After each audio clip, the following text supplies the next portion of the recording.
Welcome to the Event Engine Podcast. I am your host, Lee, and today we have on the show the one, the only, it's Adam Jones from FFAIR. How are you, sir? I'm very well, thank you. How are you doing? I am brilliant. We've had a wonderful, good laugh just before we start recording this show. So, first of all, thank you, mate. It's been a very long day, so I really could have used a good giggle. And hopefully, we can carry that on as we You learn were. about you and your company. So, before we jump in, mate, could you just give us a very quick potted history of who Adam Jones is and how he got into this fair industry? Oof. 23 years I've been serving my event sentence. I got into You events. too? Me too. Yeah, there's many of us. Many of us. I came out of university. I wanted to get a job in sportswear design, and that was taking longer than I thought. So I Mhm. just thought, okay, I'm just going to take any odd CAD job as a bit of a stepping stone, and that got me into events. I started off as a floor plan designer. Yeah. Worked for that company for a little while. We hit the 2008, 2009 financial crisis, and that business went pop. So I decided I have a choice. Either I search for a job or make my own, and I decided to make my own job. Um, Doing pretty much what I was doing at the previous company, but with the goal of actually building some software. Yeah. So I could make myself redundant with my own software. Um, did that over the course of 5 or 6 years. Built it up to quite a nice little business, and then sold it to Freeman. All Worked for right. Freeman for how many years? 5 or 6 years, something around that time, and then decided um, after that period, obviously lockdown and everything happened, and I kind of got that itch to build another software product and business again, and that's what I did. So that's where I am now. It's quite addictive, isn't it, really? That It that whole is. creating something that doesn't exist and having people use it and add value into their lives and stuff like that. So It I is. think It's scarier the second time round. Even though oh, I know more, I think sometimes ignorance is bliss to some extent. And also, yeah, I have much more, many more liabilities. Let's put it that way. well, there's a whole Around. other show, isn't there, of mistakes we made developing software. Absolutely, That'd be amazing. absolutely. Well, let's move on to the product itself, which is Hmm. called Fair with two Fs, and we'd really love to know what does the platform do and who is it built for? So, starting with the problem I found when exhibiting. So, one of my things at Freem was to try and promote the product we had to as many people as we could, and I wanted to practice what we preach and go to exhibitions because they're a great way of selling and getting in front of people.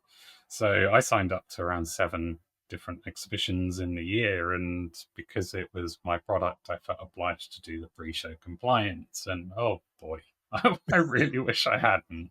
But it gave me an insight into what we're putting our exhibitors through to exhibit at shows. Mm, And quite frankly, two of the shows were so bad I cancelled them mhm. because it was just so painful. Um, and it got me thinking, well, if I'm willing to cancel a show and I'm an advocate of exhibitions and I want to support the industry, other brands aren't going to be as loyal. There's so many other marketing channels you can go down and that are going to give good returns, but without the level of effort. So really, that problem was the catalyst for me to start thinking, surely we can do this better. Yeah, And that was kind of the spark that led to me thinking about, to start with, another business. And the way things kind of came around with lockdown, it created an opportunity. And I think a lot of businesses are created at times of difficulties. So, yeah, it was kind of the idea. And I, being an entrepreneur, I've got 50 different ideas bouncing around my noggin at any one time. as So you on a daily basis. Yeah, that's it. But that was the one that stuck, and that was the one that didn't didn't involve too much new learning or um, the the Dunning-Kruger effect, where you think something's easy and then you find out it's all catastrophically difficult. But it was a known entity. Yeah. So what I really wanted to do, and we've got very, very simple mission statement, and that's to make exhibiting easier. Hmm. And something so simple is kind of what I was hoping to achieve by FAIR. The other thing I was exposed to, kind of being at the operations level with floor plans, was how much pressure ops people are under. I mean, they are. Mm. I mean, we talk about events and exhibitions being one of the most stressful jobs. It's always up there in the top three of most stressful jobs. Operations is another level. Mm. Um, and that was very visible to me that ops teams were working till 9 o'clock in the evening and they're starting again at 6 o'clock, and this kind of never ending cycle of chasing exhibitors for information, validating it. I just, in my mind, we can automate this. Yeah. So a big part of FAIR is around all of those day-to-day things that take so much time. If we automate it, that's going to give operations teams more time, more headspace to be proactive rather than reactive. That's phenomenal. I mean, my own experience then as well is I do support a few companies locally here actually who go and exhibit at some rather large events around the world. And there was one just a few months ago in Dusseldorf. Amazing event. There are, I think, something ridiculous like 6,000 exhibitors in my head. That's just mind blowing. And you Mm-hmm. would actually have thought that that meant the process of being able to book the stand and get assets arranged for the stand and rent things and fill in all of the relevant compliance forms and upload all of our documentation and upload all of our insurances and all of the other stuff that we were expected to provide and do and sort and arrange, etc., would have all been easy and to understand and all within the system, and yet it wasn't. It was a really, really hard to understand system. Everything was disjointed. It felt like you were going to different websites from different suppliers.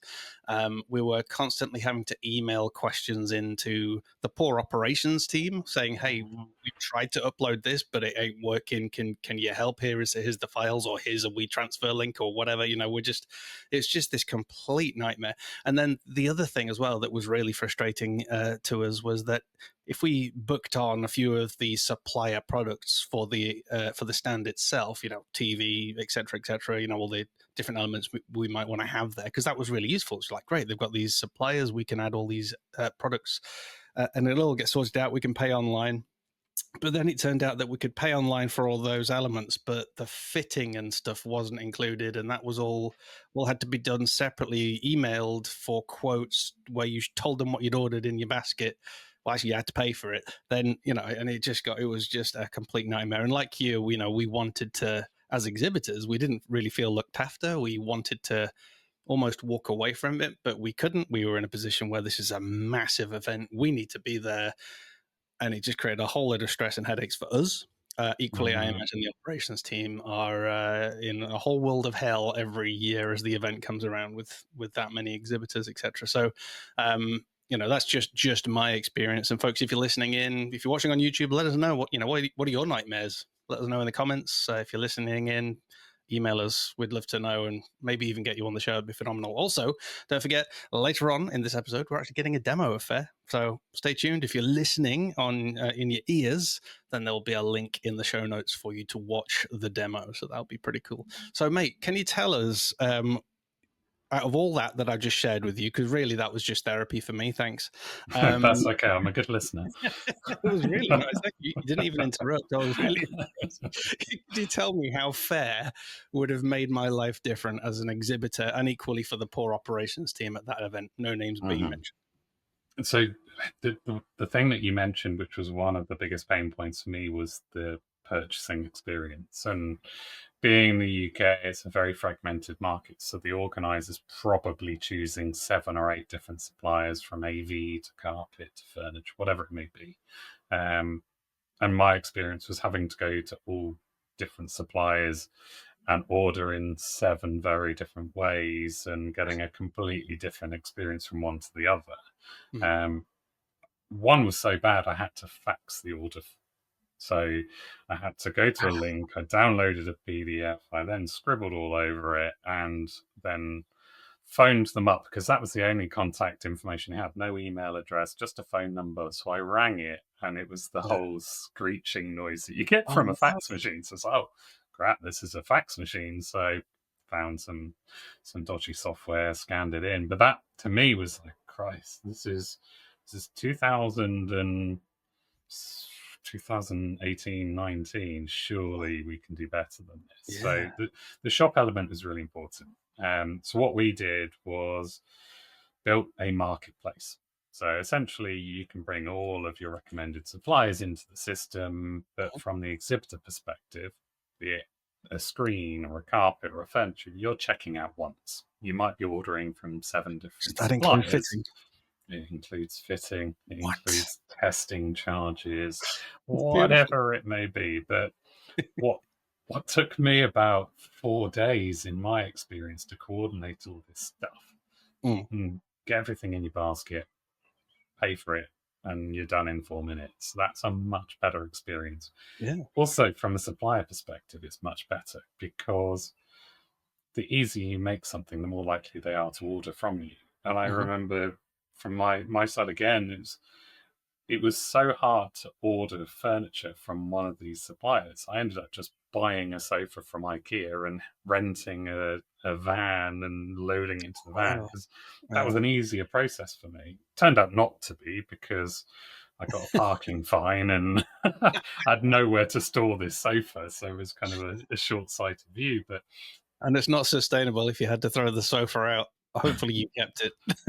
well, yeah, no, it's a good Facebook Marketplace sale. But by the by, it led me to making a bad decision. If it Yeah. was easier, if it was more convenient, I'd have checked out and not thought about it anymore. Mm. But we were putting that kind of decision on the exhibitor, and exhibitors were making a bad choice. So Mm. the whole marketplace concept of being able to order from multiple suppliers, that wasn't a new idea. There were other people on the market doing it, but it was a general marketplace. Yeah. The suppliers weren't vetted, they weren't chosen by the organizer. And to me, the gap in the market and the unique selling point of FAIR was the organizer chooses their preferred suppliers. Mm. They then have control and visibility and can run off snagging lists. And if an exhibitor comes into the organizer's office saying, oh, I've only got a 500-watt socket, they have a system where they can check it Mm. rather than completely being blindsided by the information that they can't see. So Mm. giving the organizer control was a really key element to us. The next step for me was, because that was really the first product idea that I Yeah. had for FAIR, was the shop element. But then I kept waking up in cold sweats thinking, Christ, how are we going to market this to the exhibitors? How are we going to get people in there? Mm. And that's where the idea of the exhibitor manual was born, really. Yeah. It was a bad experience that I remembered and vividly remembered, as do you. So that was really the solution to get over the marketing element. If Yeah. we're bringing exhibitors into something where they have to actually enter and complete risk assessments, method statements, upload stand designs, Mhm. you're bringing 100% footfall of exhibitors to the shop. Yeah. Therefore, you don't need to market it. So that all of a sudden, this kind of massive number of Google ads that I was thinking suddenly goes away. Mm. Yeah, that was really the solution, was kind of combining the shop with everything pre-shown, the compliance, and also moving away from forms. Mhm. Forms to me it's kind of a legacy. When I Have you moved to started, fax machines? have I moved from faction? No, no, no. You Yeah. said moved from forms. I don't know what's next. What have you moved to fax machines or something? Then Yeah, have you so replaced you'll see forms? behind, I've just got fax machines all around the office, just out of view. No, forms, it's a strange one because when I started in the industry, the company that I worked for, Mm. you'll never see as many filing cabinets as this company had, because they kept a paper trail of everything. Yeah. Everything that was submitted was posted, and they had to keep it in some filing system. They would hire a van and take it up on site. That was the exhibitor manual. It was Mm. printed and posted. And immediately after printing and posting, the organizer would phone up and go, oh, we just want to make one change to it. Oh, worse. gone now, Indeed. and that would be 4 weeks before the show, and you can't do Yeah. anything about it. And then that evolved. So some tech companies came along and went, okay, well, let's replicate that paper-based process online. That's Mm. a great idea. Um, and so many other people then copied that. So they were trying to replicate a paper process online. And then when it was kind of my turn to think about problems, like, well, why are we shackled by this paper process? Because we're using technology, we can do it in a Mm. different way. It doesn't need to be a form that someone downloads, fills out, and uploads. Let's just create a task, gather the Mm. information in the task, then that becomes reportable. You can report at a granular level, not just what the file name is, because you're blind to the information within the file. So, and also tasks allow you so much more functionality. You can Mm. put approval processes on it. You can put automated reminders in there. You can run custom reports and feed out the bits of data that you want. You can set it up as a JSON feed so it feeds other third-party websites without anyone ever needing to get in control in kind of Little downloading plug and for uploading. Event Engine there, which is 100% compatible with FFAIR. Sorry, mate, keep going. Yeah, 100% compatible, and 100%. this is also a major problem that we're trying to tackle. Is a lot of organizers don't want to go to a one-stop shop because there's always an element of a one-stop shop that isn't quite as good as the rest. It's kind of Yeah. the poor sibling that doesn't make much money, therefore it doesn't get much love, and it falls behind from a development standpoint, and the features aren't quite as good as everything else. So Mm. I think in a lot of cases, organizers would much prefer to use best-in-class pieces, but Mm. only if they talk to each other. And this Yeah. is where kind of we've integrated with Event Engine to make sure that any information that's put into FAIR then propagates through and fills up information. So it's another job for the organizer that's being consolidated. You don't have to enter that information in two places. The exhibitor gets access earlier. So that Mm. integration is so important. But it's also so blinking hard because Mm. all of these different systems have different needs and requirements. What you need for registration isn't what you need for an exhibitor manual. So we're Yeah. collecting different information. They've got some stuff that we don't have. They don't have the information that we have, and some Yeah. things are really critical to them and not to us. So compatibility is really difficult. And it gets my goat a little bit when I hear organizers go, why can't they just integrate? It seems so easy. Yeah, okay, cool. That's good. It's really Yeah. complicated. The desire is definitely there, and I know it is Yeah. from Event Engine. It is Well, from a them. very good example is the fact that as the event organizer in FAIR, they can set up a whole load of custom fields. So obviously that means that each event is going to be unique. So you can't just switch on an integration when the data is going to be different and unique for every different event anyway. So yeah, a lot of people will say, just integrate. Surely there's an API. Surely can't you use Zapier and blah, blah, blah, blah. But that is unfortunately oversimplifying it. And people do forget everyone has different requirements. And I do like what you said about the kind of the one-stop shop. I don't really think that exists. There's always going to be something that isn't quite right within that package, but you're kind of stuck with it because it talks to everything else. So I don't know, maybe it's the registration bit and everything else is all singing and dancing, but in registration you can't do group bookings and it drives you crazy. Do you keep that entire all-in-one system and have that one thing that drives you crazy? I don't know. That's probably a whole other show. Now, in a minute, we're going to get to have a look at FAIR, which is pretty cool. But before we do, or maybe you can do this during the demo, but I'd be really interested if event organizers or exhibitors have surprised you at any point and come up with use cases that perhaps you hadn't foreseen back in 2018, 2019 when you were starting to plan all of this out. So do you want to do that during the demo or do you want to answer that one now? I'll probably answer that now because it'd be a tricky one to demo, but probably the biggest one was one of our clients in Brighton. So Brighton SEO, I'm sure they won't mind me saying this, were using FAIR to manage their exhibitors. And all of a sudden we start getting these kind of massive files being uploaded.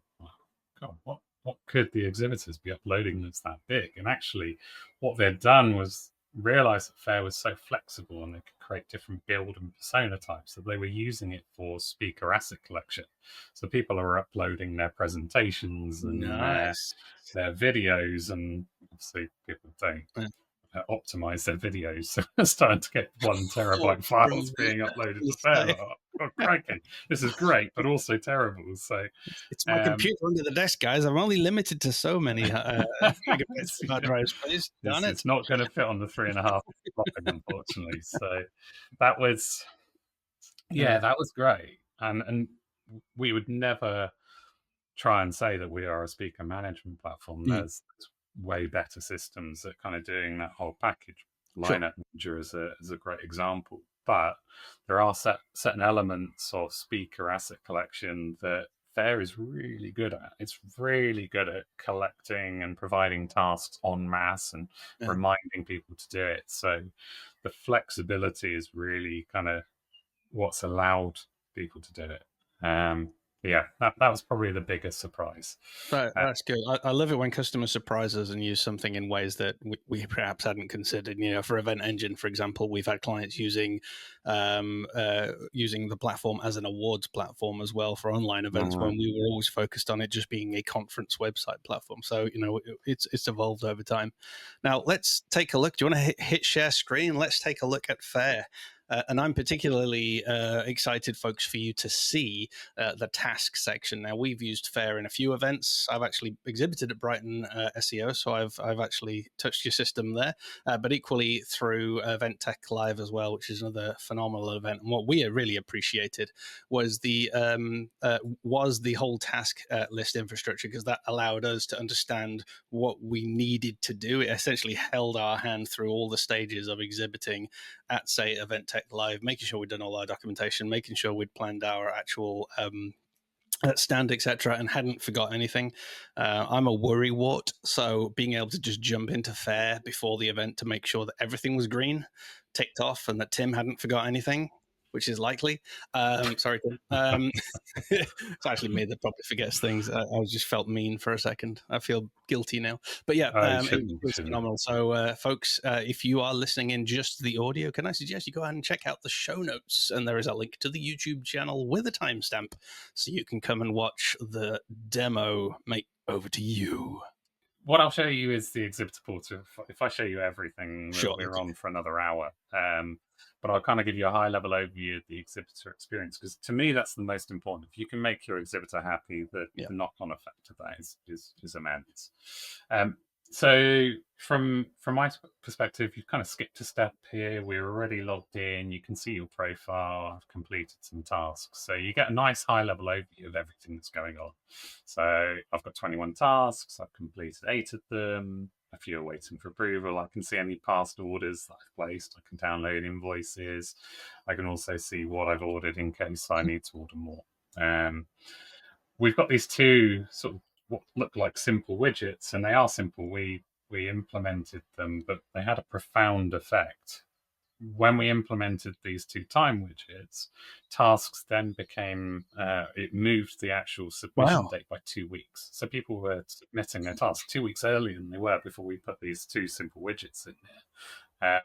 I mean, you can kind of put that down to the 23rd of July, sounding like it's quite far away and I don't need to worry, but 76 days, well, that's a bit of a kick along the road. So that's been really useful. We can also highlight days where particular tasks are required. One of the elements that was a real pain point for me was when we ordered our stand, I wasn't the person that was allowed to place the order. I had to go through procurement, and they went off and ordered it. And typical procurement didn't communicate back what they had actually purchased. So when I got access to the exhibitor manual, no system that I used told me what we had purchased. So I didn't know our size, I didn't know our build type, and that's all really important stuff, because there's certain forms that are only relevant to build type, space only, or shell scheme. So being able to put that information in front of the exhibitor kind of from the off sounds obvious, but no one else is doing. And actually, no one else is doing it that I've had to go to invoices to go and find out what size I'm working with, etc., just to then start ordering the right things. So yeah, even something as simple as this, really cool, mate. Yeah, it's simple, and also, I mean, my therapy now. There was a form that took me 2.5 hours to Yeah. complete. It was an online form, which was great, but there was one bit of information I was waiting for. I went off and had to get it requested from the marketing team. By the time they got back to me, it had wiped all of my progress.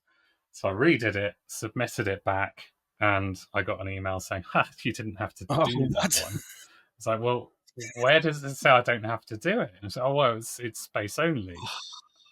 Okay, well, I didn't know I was space only. So yeah, I mean, it sounds like I'm being an idiot, but actually, in reality, Yeah. that's really common. The person completing the exhibitor manual is very rarely the person Mm. who bought the stand. Um, the other thing that we've got is package information, so you can see what's included in your package, so you don't go off and order electrics if you've already got it. And then we have custom fields, so the organizer has control over, and you mentioned it earlier, to Mm. build their own custom fields, and that can be for almost any purpose. It can be linking through to the floor plan, it can be to download their existing contract, it could be a link through to Mm. registration, whatever it may be. It kind of gives the organizer flexibility in what they show their customers. Um, then we have our task list, and you mentioned it's a really This nice, is the simple pretty thing flow. for me. Um, This is how my brain works. I need to know what's coming up, etc., and I want to turn everything green as soon as I can.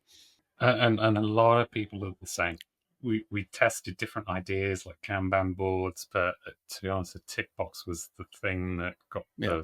the best results. And we tested a lot. We trialed a lot, different formats, but most urgent things are always at the top. If it's overdue, it has its own swim lane. Everything else is date ordered. We also have approval and revision requirements. So it's quite often that you'll submit a stand design and it will be over the kind of regulated height, or it'll be the wrong color, or whatever it may be, and Mm. you just want a revision. So it kind of has that task management and approval process built into it as well. And then this is kind of There's the the area green. that you want to see, is that those green Yeah. ticks. Like, most task lists wouldn't be this big. It's because Yeah. it's my demo. Everyone wants to see their particular task shown Yeah. in some kind of respect. But the information that we can Mm. collect is vast as well. We can collect short text responses, paragraph responses, and you can restrict those by character. So a common thing is fascia name Mhm. boards. If you're shell scheme, the general service contract can only really print 24 characters. So we can stop that at the very beginning, rather than collecting Yeah. names that are massive, like, I don't know, 24 Fs in FFAIR. Yeah. That would prevent something coming Yeah. forward in that. We can collect files, so we can restrict the type of file. We can make Mhm. sure that it's an EPS file. We can make sure it's a PNG, and it's got to be 24 pixels by 24 pixels if it's a emoticon. So these are the kind of things that we can do and collect Mm. information en masse. From the organizer side, the massive benefits that they can set a Yeah. due date on a task, and applied to the due date, they can also set automated reminders. So they can say 30 days before the due date, let the system remind those exhibitors that Mm. haven't completed it that they need to complete it, and you can set those at different frequencies. We've tracked this with a number of our clients, and the time that they've saved is unbelievable. I mean, what would you guess would be the time saving? 5 hours. But is Five this for an hours. entire event or Okay. per exhibitor? Sorry, I was like, because I didn't listen to the For an event. question No, properly. yeah, that's me. No, we're Oh, talking okay. months. It worked Yeah, out. months. Yeah, on average, it worked out to be I bet. months worth of hours, months worth of time saved. So yeah, and this is a job, like, from an executive ops person. They're Mm. picking up the phone, going, "Oh, we noticed you haven't submitted this risk assessment. Could you do that?" And then the next person phoning them up. So it's just completely eradicated that. And we see, I can't remember if I mentioned it already, but yeah, we see 95% of tasks completed within our platform on average Well, the good across thing all is, of is our you have shows. those Some of automations them as well. have So when it gets 100%. past the date, we've had like, because I think we didn't have time to, we didn't have the design files, but we got a reminder. We're still waiting from the designer, but we had a reminder that they were due soon. I think within a couple of days, which meant we could jump onto the designer, chase that down, get the final amends done, etc., and make sure we'd uploaded that in time. So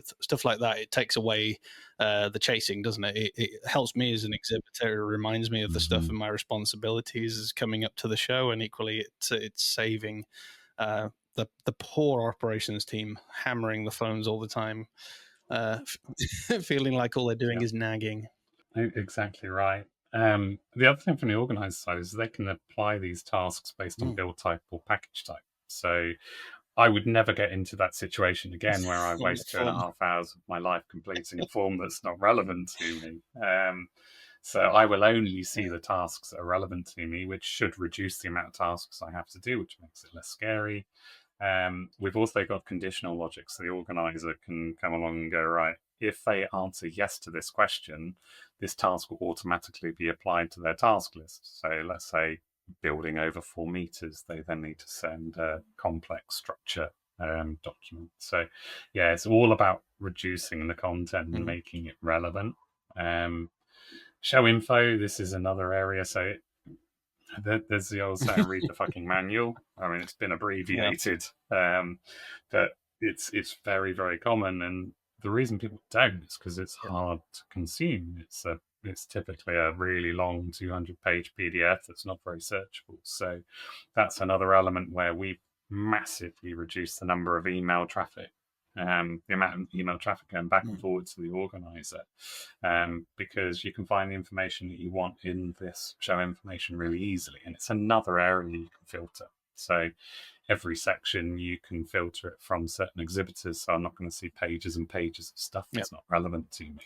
And then the exhibitor shop, really simply, you've got lots of different suppliers, It's products all beautiful. in one place. And I think a lot of organizers, actually a lot of exhibitors, will not even realize that they're all ordering Yeah. from multiple suppliers because they don't really care. They just want to get in and out. I can pick up my branded fruit juice. I can order electrics and furniture and lighting, and I can read more about the product that's being provided to make sure I ordered enough power. And importantly, actually jumping back to your earlier point about people using it in ways I Mm. hadn't expected, this is a perfect area. The organizer inviting themselves to FAIR as a supplier and selling their Oh, own wares. yes. So Yeah, brand enhancements, of course. deposits on stands at future Mm. shows. It's yeah. The first I saw an order come through and it was a big old beefy order. It's like, crikey, what have they ordered? And I went in there. It was Wow. lanyard sponsorship, and that was a 20 grand sponsorship. And yeah, they'd only put it in there just as a test, Wow. and yeah, within a couple of days they'd sold it. So yeah, that's another surprise.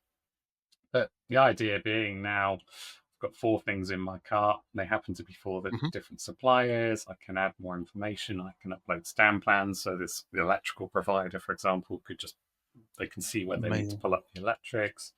And then when I am ready to Boom. check out, it's just a simple case of plug in your credit card details, and away you go. And the system will distribute the orders to the different suppliers, payments in their Stripe account immediately, invoices are generated on their behalf. From the supplier perspective, this in the early days, it was quite hard to Mm. convince suppliers to go in there. It was unknown, it was unproven, but over the years, we've managed to convince a few, and the results have Yeah. been so amazing. We're seeing some suppliers sell Wow. 3 times more, and we can put that down to 100% Mhm. footfall through the shop. Ease of ordering means that they're not getting put off and going to an IKEA to order Yeah. a sofa. But yeah, we're now getting suppliers coming to us saying, "Can we be Mm. on FAIR?" So it's a complete kind of role reversal now. And the other certain things as well, kind of byproducts of what we're doing, we're seeing shows with easier build up because it's not being clogged up with lots of hire vans, lots of people bringing in lots of small orders. More orders are going Mm. through fewer suppliers. So you're getting kind of the preferred suppliers turning up with one big lorry full of orders rather than 20 different Mm. vans with half a van filled. So yeah, from a kind of sustainability perspective, that's a big win. But I never Yeah. set out to do that, to be honest. But the natural result of that is a system that's going to put everything together in one place for an awful lot of people. This isn't just useful for me as an exhibitor. It's not just for the event organizer. If suppliers have everything all in one place, because I imagine for the events I was part of that I shared earlier, I was frustrated obviously as the the exhibitor, but I can only imagine the amount of paperwork even each one of those suppliers had to do, because they had to work out all of the different stands that had ordered their particular TV and not a different supplier's TV, and then manually start sending these fitting quotes for installation, etc. So it was I can just imagine it was a complete nightmare for everyone. So I really need to make an introduction of this event, who will remain nameless for this podcast, but to your product, just as a please use FFAIR next time. Also, the thing I noticed as well, mate, is I'm a nerd and I recognize Google Material Design when I see it. That's beautiful because a lot of Oh, people are already exposed to that through Gmail, through Google Analytics, etc. So you've created a platform, I believe, which is very user friendly, and people are going to know what to do pretty much straight away. They recognize the layout, they know where the menus are, they know how the elements work because they're using those sorts of elements all the time. Was that a good call? Is that what you've used? no, it's completely different. No, I'm joking. It's Thought it was. exactly that. Yeah, material design. I Yeah. went down that route because familiarity is what breaks down tech anxiety, and given our industry, we could be dealing with Mm, a farming show one week and a technology show the next week. So you got to build something mm. that's easy to use. And familiarity is one of those key things. If it looks like something you've used before, that's a big tick. If you press a button and what happens when you press that button is what you expect to happen, that's also then kind of building up that confidence to go ahead and click something and not be fearful that it's going to break. So yeah, that was a real kind of big win for us. And you're such a geek that you also knew that Oh our yeah, I font did. was Poppins. That's But I can recognize this for a mile off because we straight away. used Oh, to you, use Poppins years ago for Event Engine. If you go back into the archive.org and have a look at our yeah, old site from 2018, it was still Poppins back then. Yeah, so we're also using Figtree now, which is yeah. also available on Google Fonts if you want. It's great fun. Figtree, very pretty. That's good. I think actually looking forward, there are a few things that are on our roadmap, and a big chunk of that is Mm, around branding. Everyone's very sensitive about sort of their brand being presented in the right way, and that's something that Google Material Design gives mm. us flexibility on. We can change background colors, we can change primary colors and images and fonts. So yeah, that's kind of leaves a lot of doors open to us. And also the other thing is our Yeah. user research. Yeah. Google's done a lot of that for us. I hear they're pretty big and they've got quite a Mm. relatively big budget to test this stuff out. So yeah, it means that we don't have to test a lot of the UX elements because they are tried and You and tested. I are old enough to We still remember when do. Google were like announced as a new search engine.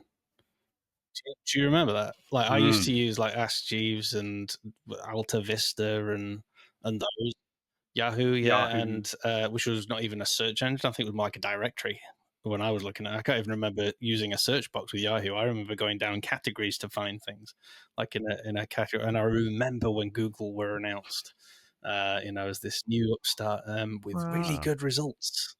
You should try it, etc. Sorry, I know we're going off on a complete tangent because you said you heard Google were quite big. So I remember when they were quite yeah, small. I heard it. Now look at them. They're amazing. Thank you, Google. Yeah, now I can. Yeah, thanks, guys. um, so it's an important thing, UI and UX, and I came from a design background, so how things Yep. look are really important to me, and I think it's not just about looking pretty; it's about looking obvious. Sometimes function and form is So possible. pretty obvious, to be fair. You got Pretty your obvious strap to be line. fair. There Fair you go. dues. You're welcome. Well, mate, thank you so Yeah, much. This thank has you. been phenomenal. It's been enlightening. It's exciting for me as a fellow developing nerd as well and fellow designer. I loved seeing the demo again. If you're listening into the show, folks, go ahead, check out the show notes to watch the demo. Adam, what's the best way for people to check out FAIR and to connect with you? And then we shall say goodbye. So head to our website, which is fair.io, and that's Mhm. FFAIR.io. Bit of a word on FAIR. That's actually Welsh for marketplace, and Nice. we've got a marketplace. So It's it works on amazing. many levels. Yeah. Works on many levels. But Mhm. you only pronounce it fair. You don't have to say affair. Yeah. That might get you in more trouble. The other place is LinkedIn. I'm on LinkedIn fairly regular, but there's a lot of Adam Joneses. Yeah. So yeah, might be easier to search for Probably. Adam Jones Fair. Or even easier, go to the show notes, folks, because we will make sure we put Adam's exact LinkedIn profile URL in the show notes. So you can click and connect with the dude himself. I've got a similar name, mate. Lee. If you put in Lee Jackson into Google, there are millions. There's one that writes Victorian crime Mm-hmm. novels. Which I then bought, so I could say to people, "Look, I wrote a book." There's a map maker. There's a Marshall amps. It's great, but yeah, we've got quite common names, so shame, eh? But yeah, folks, check out the show notes. Yeah. FFAIR, if you're spelling it, .io for the website, and links for Adam's LinkedIn as well, and every other way that you can connect with the legend himself. Highly recommend you do. Adam, thank you so much.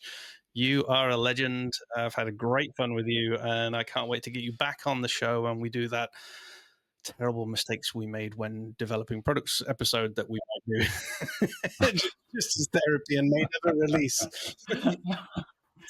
Yeah, more therapy Not sessions. release Looking it forward because to we're it. too ashamed, but it was therapy. All right, mate. Thanks so much. Take care. Cheerio. Bye. Yeah, take care. Bye bye.